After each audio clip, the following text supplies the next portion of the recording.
Assalamualaikum warahmatullahi wabarakatuh. Perkenalkan, kami dari kelompok 7 akan mempresentasikan mengenai konsep dasar manajemen efektif Islami sebagai modal seorang manajer dakwah. Sebelumnya, perkenalkan, saya Maudia Yusvita dengan NIM 040204200032 dan rekan saya Halimatus Sa'diyah dengan NIM 040104200007. Hal-hal yang akan kami bahas dalam presentasi kali ini, yaitu yang pertama mengenai konsep manajemen Islami, yang akan membahas mengenai bagaimana manajemen dalam pandangan Islam. Kemudian yang kedua yaitu manajemen efektif Islami, yaitu bagaimana indikator manajemen efektif dalam Islam. Kemudian yang ketiga yaitu manajemen efektif dan produksi, yaitu manajemen yang efektif akan mampu menaikkan produksi, menekan biaya, sehingga tercapai keuntungan yang maksimal.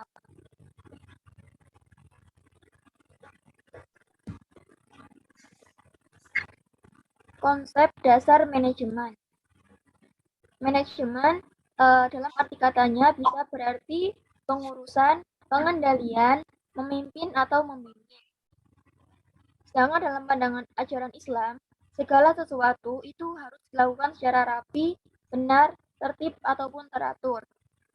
Sehingga dari pandangan tersebut, manajemen Islam dapat diartikan sebagai segala sesuatu yang diatur dengan baik, tepat, dan tuntas bagaimana hal yang sudah disyariatkan dalam Islam.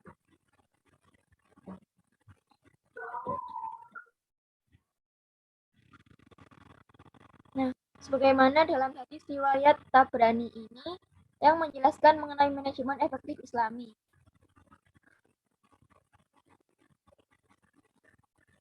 Yang artinya sesungguhnya Allah sangat mencintai orang yang jika melakukan suatu pekerjaan dilakukan secara itqon, yaitu tepat, terarah, jelas, dan tuntas.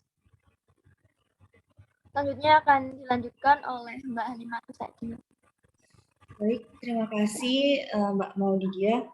Sebelumnya, ketika kita membahas tentang manajemen efektif Islami, tentunya kita akan berkaca pada tauladan suri tauladan kita sebagai umat Muslim, yakni baginda Rasulullah Muhammad SAW, di mana beliau ketika menjadi seorang pemimpin, beliau itu memiliki prinsip-prinsip serta wawasan ke depan, sehingga sistem manajemen yang beliau gunakan itu diformulasikan benar-benar terencana.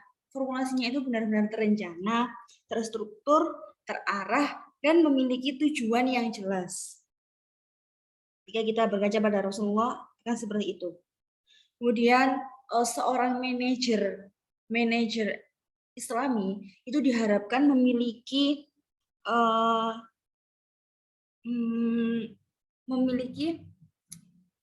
skill atau kemampuan untuk berpikir kritis, untuk menganalisis, kemudian kreatif dan inovatif dalam hal formulasi, strategi, dan pengambilan keputusan. Oke. Selanjutnya, bagaimana sih manajemen yang efektif itu bisa berpengaruh terhadap proses produksi? Gitu. Oke, selanjutnya kita akan membahas tentang manajemen produksi dulu. Manajemen produksi itu apa sih? Manajemen produksi itu adalah pelaksanaan kegiatan manajerial yang dibawakan dalam pemilihan, perancangan, pembaharuan, pengawasan, dan pengoperasian sistem-sistem produktif.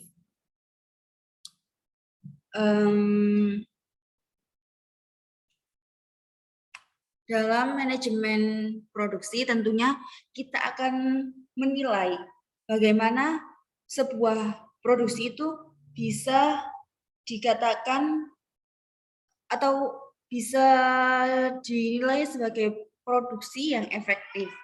Berikut adalah karakteristik penilaian dari proses produksi. Yang pertama ada efisien.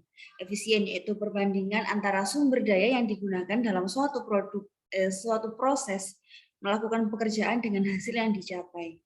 Efisien ini berpacu pada hasil. Kalau efisien itu berpacu pada hasil. Selanjutnya ada efektivitas, yakni tolak ukur yang menjadi tingkat keberhasilan suatu organisasi untuk mencapai tujuan. Nah, efektivitas ini terkait dengan waktu. Selanjutnya adalah kualitas, indikator yang menunjukkan tingkat keberhasilan kinerja dari output. Untuk kualitas ini sendiri disesuaikan dengan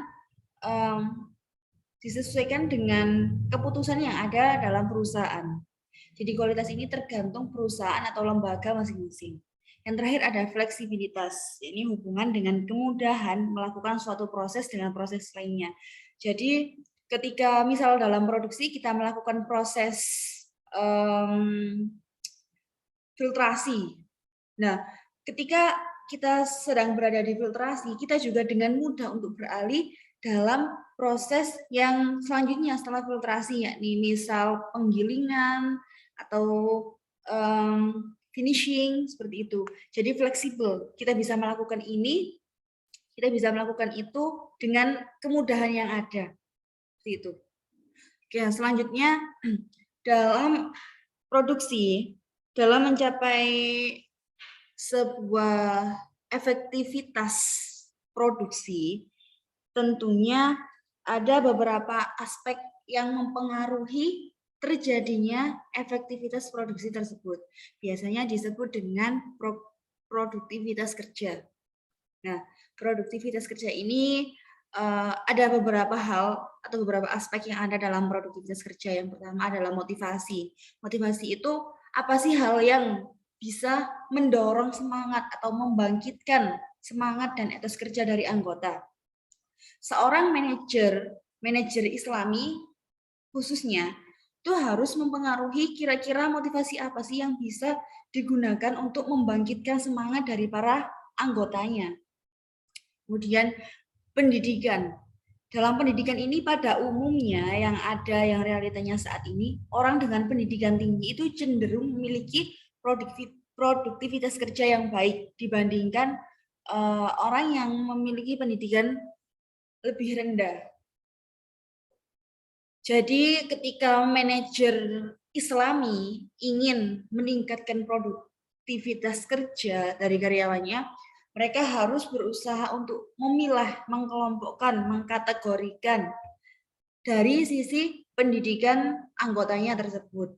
Ketika pendidikan anggotanya dirasa berada pada standar perusahaan, standarnya misal lulusan sarjana strata 1. Nah, ketika ada anggota yang pendidikannya di bawah strata 1, diharapkan seorang manajer yang Islami itu memberikan seperti training atau pelatihan untuk bisa menyamakan. Jadi meskipun misalnya di bawah strata 1 ada D3, misalnya anggota dengan pendidikan D3, itu dikembangkan lagi, difasilitasi lagi oleh lembaga atau yayasan atau perusahaan atau organisasi untuk mengupgrade ilmunya. Jadi bisa setara dengan orang yang berpendidikan strata 1. Itu. Kemudian yang ketiga ada disiplin kerja. Disiplin kerja ini adalah salah satu modal untuk menjadikan diri berorientasi menjadi individu yang produktif. Disiplin kerja ini meliputi seperti disiplin waktu. Ketika seseorang bekerja atau mulai bekerja, dia akan melakukan planning, perencanaan, yakni membuat target kira-kira pekerjaan ini akan selesai pada tenggat waktu misal berapa jam, seperti itu. Jadi ketika mereka sudah bisa mentarget atau memanajemen waktunya, disiplin kerja itu akan menjadi salah satu aspek yang mendukung produktivitas kerja dari para anggotanya. Yang keempat adalah keterampilan. Keterampilan ini adalah salah satu juga yang mempengaruhi dalam produktivitas kerja. Jadi anggota itu diharapkan tidak hanya memiliki ilmu yang itu aja, dia bisa sesuai dengan pekerjaannya aja, tapi diharapkan seorang anggota dalam sebuah perusahaan atau yayasan itu memiliki skill lain selain kemampuan yang dia miliki untuk mengerjakan job desk-nya tersebut. Tuh. Yang kelima ada lingkungan kerja. Lingkungan kerja ini bisa seperti hubungan kerja antar stakeholder, kemudian kalau bentuk fisiknya itu seperti suhu ruangan, terus cuaca, tata layout, seperti itu. Kemudian ada teknologi. Teknologi ini seorang manajer Islami ketika dia ingin membangun sebuah manajemen yang efektif, seorang manajer harus bisa adaptif terhadap perubahan sistem dan kemajuan teknologi. Seiring berkembangnya zaman juga teknologi akan semakin maju. Jika seorang manajer itu melek akan produksi, produktivitas kerjanya juga akan bisa efektif dan bisa menjadikan suatu sistem manajemen itu lebih efektif dalam proses produksi khususnya. Yang terakhir ada manajemen. Manajemen kerja yang efektif berpengaruh terhadap produktivitas kerja. Nah, itu tadi semua mencakup beberapa aspek dalam produktivitas kerja yang mempengaruhi produktivitas kerja. Selanjutnya, dalam melihat atau ketika ingin meningkatkan produktivitas kerja, seorang manajer itu bisa menggunakan teknik TPM, Total Productive Maintenance. TPM ini adalah sebuah sistem yang digunakan untuk meningkatkan produktivitas, baik dari peralatan, material, sumber daya, pendukung kerja, ataupun produktivitas dari para pekerjanya sendiri, orang-orang yang akan menjalankan alat dan material tersebut. Dalam TPM ini ada beberapa aspek yang digunakan. Yang pertama ketersediaan atau availability, yang kedua ada kinerja, performance, dan yang ketiga ada kualitas, quality. Nah, ketika kita sudah sistemnya yang kita pilih adalah TPM, selanjutnya adalah metode dalam TPM yang bisa kita lakukan adalah dikenal sebagai sebutan OEE atau overall equipment effectiveness. Ini adalah salah satu metode yang digunakan untuk mengukur kinerja. Nah, OEE ini biasanya mengindikasi sesuatu dengan dua aktivitas. Pengukurannya itu dengan dua aktivitas. Yang pertama kuantitatif.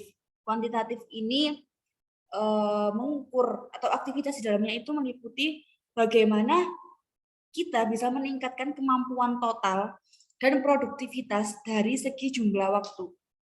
Jadi waktunya itu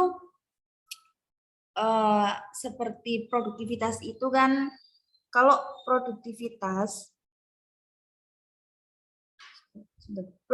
itu kan keseimbangan antara jumlah keseluruhan faktor produksi yang dapat memberikan output paling besar bagi usaha paling kecil. Jadi kalau kuantitatif ini meningkatkan jumlah produktivitas dari jumlah segi waktunya itu bisa seminimal mungkin, sesingkat mungkin, tetapi menghasilkan bisa memproduksi sebanyak mungkin dalam kuantitatif. Dalam aktivitas kualitatif, ini adalah meminimalisir agar gimana caranya jumlah produk yang cacat itu dikurangi, diminimalisir, dan meningkatkan kualitas dari produknya tersebut. Tentunya semua sistem dan metode ini diawasi oleh seorang manajer. Oke. Manajemen yang efektif itu akan mampu menaikkan produksi, menekan biaya, sehingga tercapai keuntungan yang maksimal.